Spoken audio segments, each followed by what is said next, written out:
Good morning. There is no longer any doubt that Joe Biden is unfit to be our commander-in-chief. The Biden White House, far-left House Democrats, and the mainstream media are in complete disarray because they know this to be true and have been caught participating in one of the greatest media cover-ups in American history.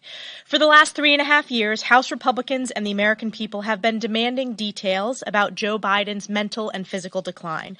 But every time we raise these legitimate concerns, far-left Democrats and their loyal stenographers in the mainstream media rushed to Biden's defense, claiming that the clearly diminished Joe Biden was as sharp as ever and accusing us of peddling conspiracy theories. The cover-up is over and accountability is here. For years, House Republicans have known that Joe Biden is unfit for office. We also know that he will go to any lengths to maintain his grip on power. This is why it is so crucial that we take every possible measure to ensure that the 2024 presidential election is free from election interference and is constitutional. As part of that ongoing effort, House Republicans are bringing to the floor this week Congressman Chip Roy's Safeguard American Voter Eligibility Act, which requires individuals to provide proof of citizenship when registering to vote in federal elections. Not surprisingly, the Biden White House, whose far-left open border agenda has let in millions, over 10 million illegal immigrants, is against our bill. This is a very simple and logical concept rooted in the Constitution. Only American citizens should vote in American elections. Also this week, House Republicans are moving Mary Miller's CRA to stop Joe Biden's radical efforts to roll back women's rights and change Title IX to allow biological men to access women and girls' bathrooms, locker rooms, and sports. Next week, we are looking forward to uniting in Milwaukee behind President Donald J. Trump's America First agenda, which created the greatest economy in generations, the securest border in modern history, the lowest gas prices in years, and peace through strength around the world. With that, we're honored to be joined by Chip Roy, who is leading the SAVE Act this week on the floor. Chip. Well, I want to thank Chairwoman Stefanik. I want to thank the entire Republican leadership team, particularly the Speaker. Republicans are united. We are united behind a simple notion that I think at least 81% of Americans, maybe as high as 87%, depending on which poll you look at, believe in a simple concept, that only American citizens should vote in American elections, as Elise just said. Not surprisingly, our Democrat colleagues, in particular the President, yesterday in his statement of administration policy, take a different view. They don't believe that we should require only citizens vote. Our legislation is very simple. It's already unlawful, as our Democratic colleagues like to point out, for non-citizens to vote. But unfortunately, we don't have a mechanism for ensuring that that is the case because the courts have interpreted the law to prevent that. So our legislation simply fixes that. Our legislation provides for ample avenues for American citizens to be able to vote. In no way will Americans' right to vote be hampered, but instead we will ensure the integrity of our elections by requiring that we have documentary proof of citizenship to vote. Like, this is simple. You either want to preserve and protect what it means to be a citizen in the United States and preserve and protect this great country and do what the vast majority of Americans want to do, and that's what Republicans want to do, or you go down the path that our Democrat colleagues want to go down, which is to try to continue to prop up open borders and the efforts to, frankly, undermine the integrity of the elections by allowing people to vote who have no business voting and making the decisions for our country. I'm really proud of the work that Republicans have done on this. This is very simple, and I think the American people will see it for exactly what it is. Republicans who want to stand on the side of the average, hardworking American family who simply wants their country back. That's what this legislation does, and we'll see what happens on the floor of the House. I hope all Republicans will support it. I expect they will, and we'll see what Democrats do in the face of a president who clearly is standing against the will of the American people, that only citizens should vote. Thanks, Chip. It's a big week for House Democrats. They have to figure out what they're going to do about Joe Biden, who recently proved to the world what Republicans have been saying now for years. He's not fit to be president. And they have to twist themselves into a pretzel to explain why they're advocating for letting illegal immigrants vote in our elections. Let us be clear. Only American citizens should have a say in American elections. It's sad that today's Democrat Party has gone so far that this needs to be clarified. No amount of spin changes the fact that Congressman Chip Roy's SAVE Act, which I'm proud to co-sponsor, is simple. It protects American citizens' right to vote by requiring proof of citizenship for voter registration and the removal of non-citizens from voter rolls.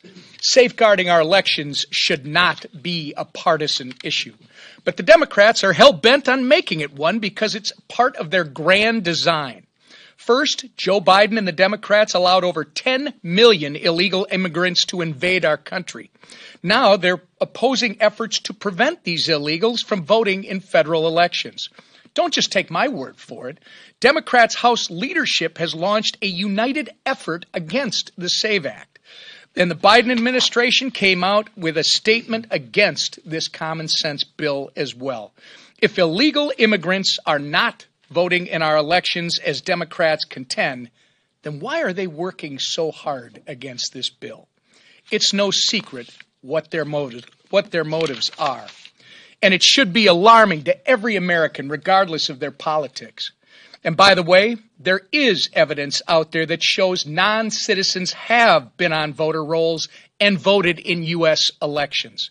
While Democrats work for illegal immigrants, House Republicans are going to continue to work for the American people. Our message, again, is simple. American elections are for Americans only. And with that, I turn it over to our leader, Steve Scalise. Thank you, Whip.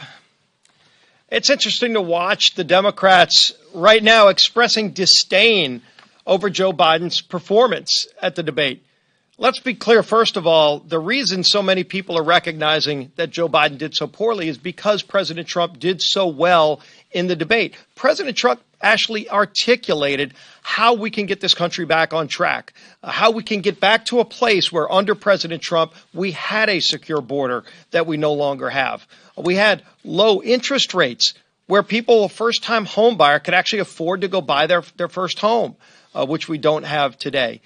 You could go to the grocery store and actually buy all the things you needed for your family and still have a little money left over to fill up your car because gasoline was less than $2 a gallon. President Trump knows we can get back to those days, and that's what President Trump talked about. And then the President Biden that so many people saw, frankly, is the same Joe Biden that we've been seeing for the last 3.5 years. The White House has been trying to cover up for a lot of his failures. But everybody up here in this town that's interacted with the president has known for years that this is the Joe Biden that we've all seen. And then the whole American public got to see it on display at the debate.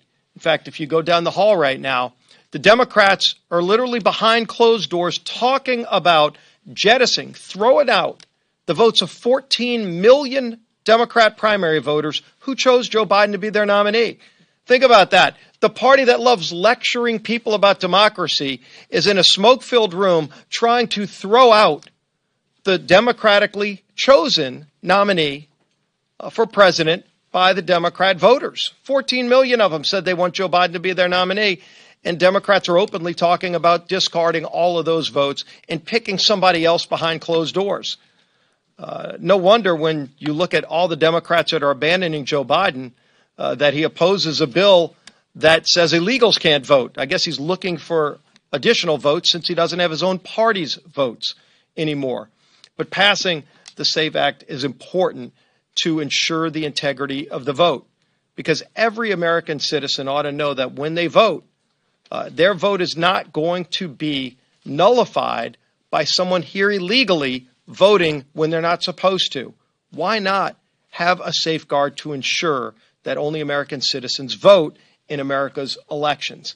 And so that's what this important bill is going to do that Chip Roy is bringing forward. A lot of work went into this by a lot of people to make sure that this bill achieves that purpose, that we protect the integrity of the vote well in advance of the election that's coming up in November. And I think you're going to see active participation by millions of Americans, maybe record numbers of Americans who are going to be voting in this election because so much is on the line. So much for hardworking families who are struggling under this failed Biden agenda, who cannot afford another 4 years of Joe Biden's America. They know that President Trump can deliver a better America because he's already done it, and he's ready to do it again.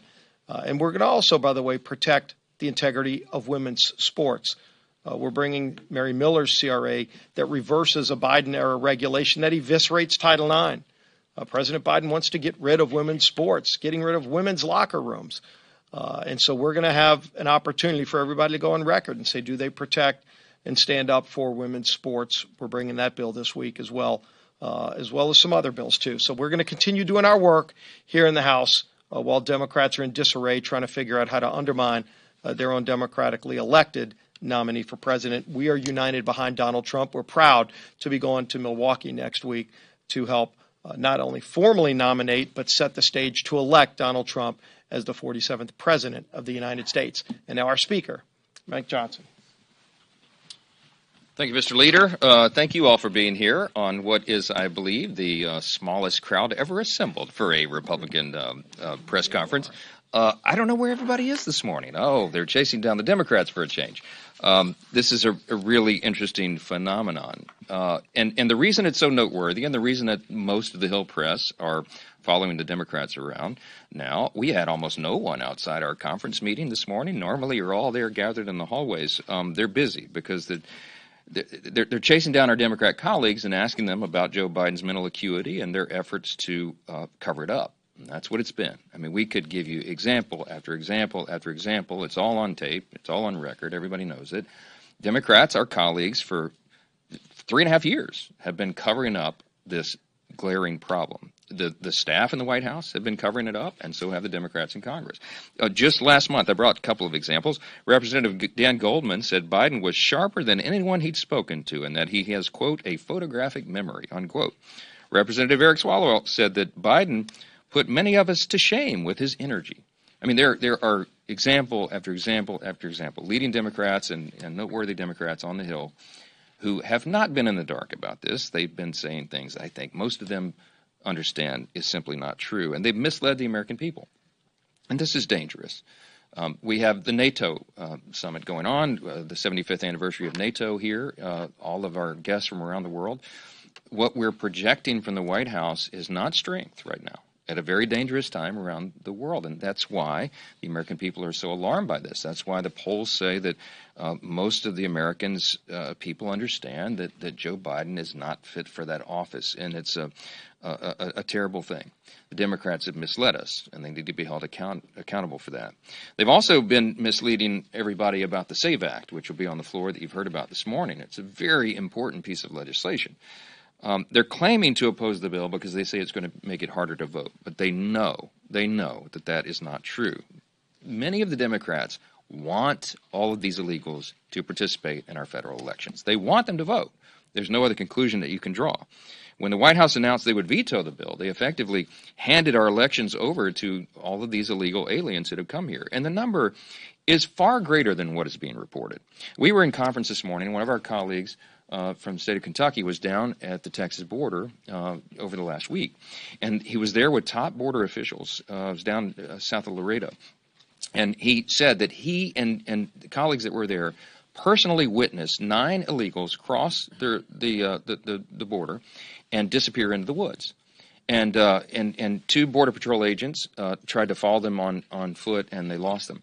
And they came back, and our colleagues then asked, well, how will you account for those numbers, to send to DHS so they can add them to the number? And they said, we can't count them. What do you mean?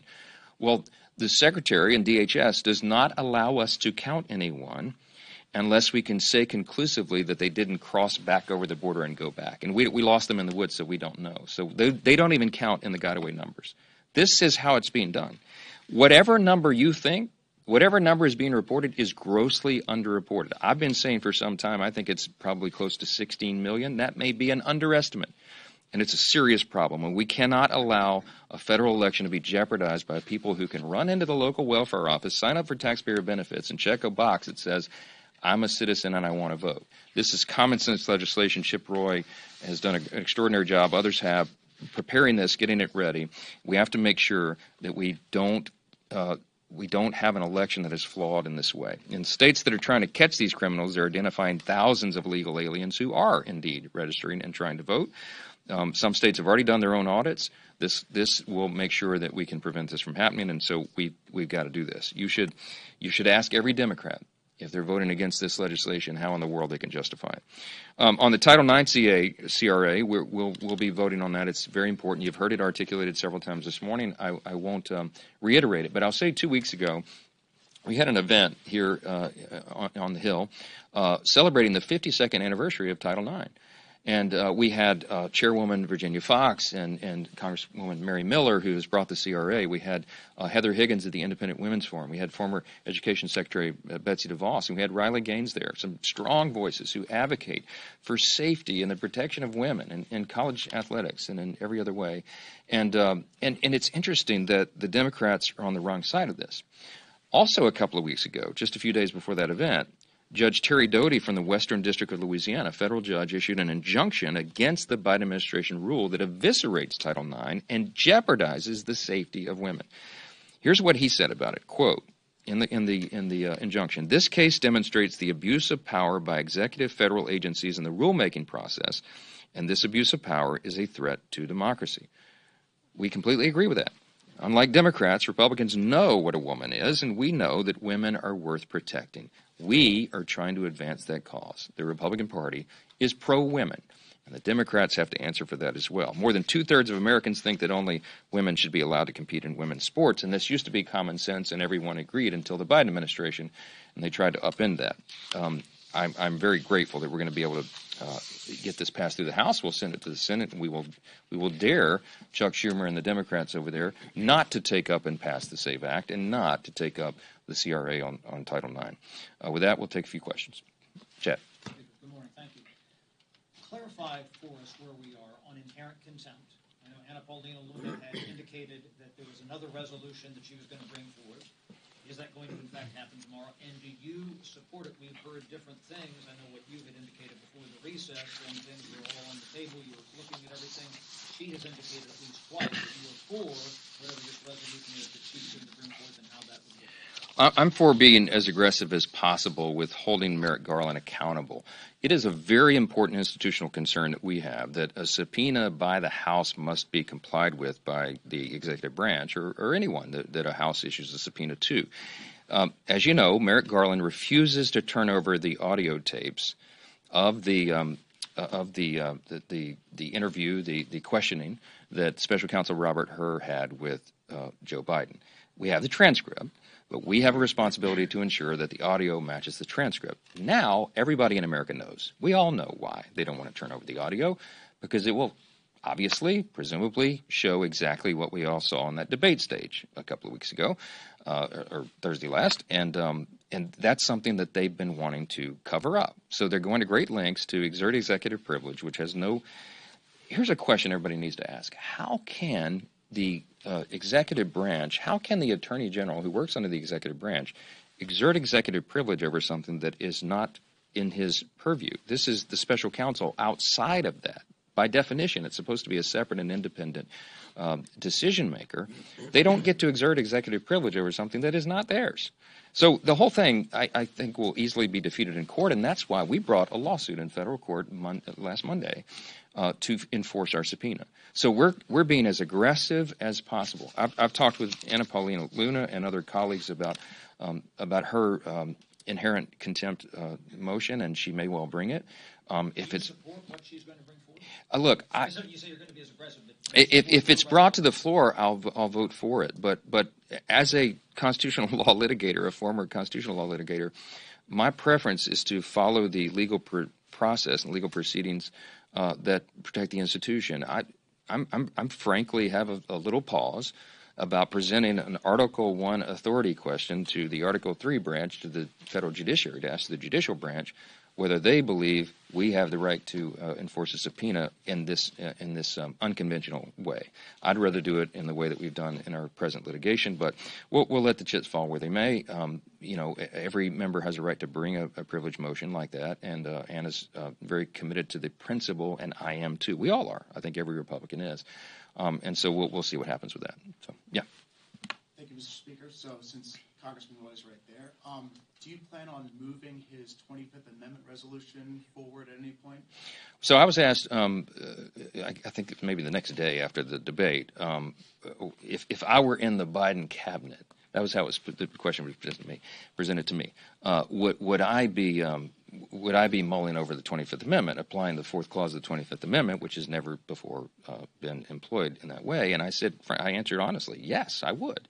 If, in good conscience, if I was in the Biden cabinet, I would be wrestling with that question because I would know what we all know now, that Joe Biden is not up to the task. And it's a dangerous situation for the reasons we articulated earlier. So there's a time to every purpose under heaven. Desperate times call for desperate measures. I think the 25th Amendment is appropriate here.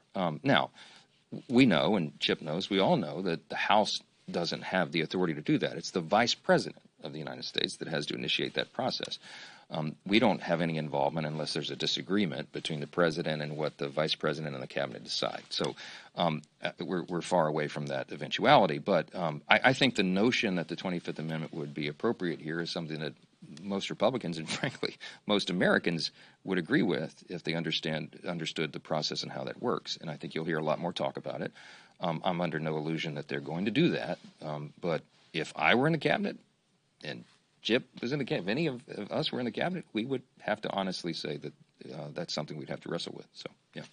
Congressman James Comer is conducting his investigation against the Biden family business. As part of that, he wants Biden's doctor to come and testify because of possibly AmeriCorps investments, things like that, and maybe compromised. Would you like to see Biden's doctor come and testify? Yeah, I'll follow the lead of our chairman, Jamie Comer, who's doing a great job on oversight. There's so much to oversee right now. The committee is exhausted because there's so many scandals and things to look into. This is an important one, though. It's important to the American people. They want to know if this has indeed been a cover-up all the way to the top, and it looks like it has been, and what the physicians know and have known and what they've reported and all the rest. And as he's investigating the Biden family business dealings, which is certainly important to the American people, the scandalous things that we've seen and already uncovered there, I think that's an appropriate step for them to take. So if that subpoena is issued, we'll fully support it. Yes, ma'am. Speaker Johnson, to bring these three points together, the Merrick-Garland independent contempt resolution, the 25th Amendment, as well as House oversight bringing in President Biden's doctor, I'm wondering if you have any concerns that multiple House GOP actions around President Biden and his age will actually distract from current House Democratic infighting over this issue. Well, it is not my preference to make headlines right now. They've got a lot to deal with over there, and we would take great, you would say from a political standpoint that we would be enjoying this, but we're not. I'm not enjoying this. I think this is a dangerous thing, a dangerous time for our country. I spoke at a Hudson Institute event yesterday about national security, and we talked about the reality that China and Russia and Iran and North Korea, now Venezuela and Cuba, are all uniting in this new China-led axis. Well, the one thing all those nations have in common is they oppose the United States, and many of them get up every single day and think about how they could take us down a notch or two. It is not a good circumstance for us to have a commander-in-chief who is not on his A game, who can only work a few hours a day and can't answer questions or complete sentences. That's not a good look. And as all of our NATO partners are here on the Hill, they're seeing this with their own two eyes. They're all following it. Look, we have got to get control of the situation, and that's what the American people demand and deserve. November 5th cannot get here soon enough. And we cannot wait for Donald Trump to be reelected president. I'm absolutely convinced he will be, and we will return that strong hand to the White House, and we will get control of this situation. But right now, it's a serious matter. This is not a joking matter to us. There is accountability that's needed. That's what all these questions are alluding to. We're going to pursue it with every tool that we have. And with that, we appreciate you all being here. Thanks so much.